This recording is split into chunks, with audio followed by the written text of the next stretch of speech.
दीनानाथ मंगेशकर रुग्णालयाच्या संचालक बोर्डावर खुनाचा गुन्हा दाखल करा अशी मागणी ही अजित पवारांच्या राष्ट्रवादीचे प्रवक्ते सूरज चव्हाण यांनी आरोग्य मंत्र्यांकडे केली आहे।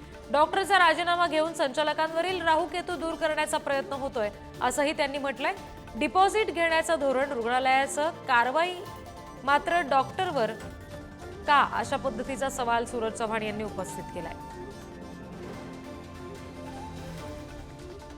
मंगेशकर रुग्णालयाच्या संचालक बोर्डावर खुनाचा गुन्हा दाखल करा अशी मागणी केली जाते। अजित पवारांच्या राष्ट्रवादीकडून आरोग्य मंत्र्यांकडे ही मागणी करण्यात आलेली आहे। गर्भवती महिलेचं मृत्यू प्रकरण घडलं आणि त्यानंतर दीनानाथ मंगेशकर रुग्णालय याच्यावर आता ताशेरे ओढले जात आहेत। आणखी तपशील आपण घेणार आहोत प्रतिनिधी धनंजय दळवी यांच्याकडून। धनंजय, आता जी मागणी अजित पवारांच्या राष्ट्रवादीकडून करण्यात आलेली आहे त्याबाबत आता काही दखल घेतली गेलेली आहे का? आरोग्य मंत्र्यांपर्यंत ही मागणी पोहोचली आहे का? मंगेशकर रुग्णालयाकडून उपचारात जो हल्ला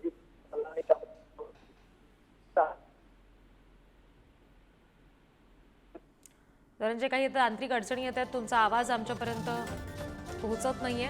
पुन्हा एकदा आपण धनंजय यांना संपर्क करूया। मात्र सध्याची ही बातमी आपण बघतोय, पुण्यात गर्भवती महिलेचं मृत्यू प्रकरण घडलं दीनानाथ मंगेशकर रुग्णालयात आणि त्यानंतर आता प्रचंड ताशेरे ओढले जात आहेत। सगळ्याच स्तरातून टीका होतीये। एक्सपोज नेमकी काय आहे सूरज चव्हाण यांची बघूयात। डिपॉझिट घेण्याची पॉलिसी दीनानाथ मंगेशकर हॉस्पिटलची, कार्यवाही मात्र डॉक्टरवर। डॉक्टरचा राजीनामा घेऊन दीनानाथच्या संचालक बोर्डावर आलेला राहुकेतू दूर करण्याचा केविलवाणा प्रयत्न केला आहे। दीनानाथ मंगेशकरच्या संचालक बोर्डावर खुनाचा गुन्हा दाखल झालाच पाहिजे। आरोग्यमंत्र्यांनी यावर योग्य कारवाई करावी।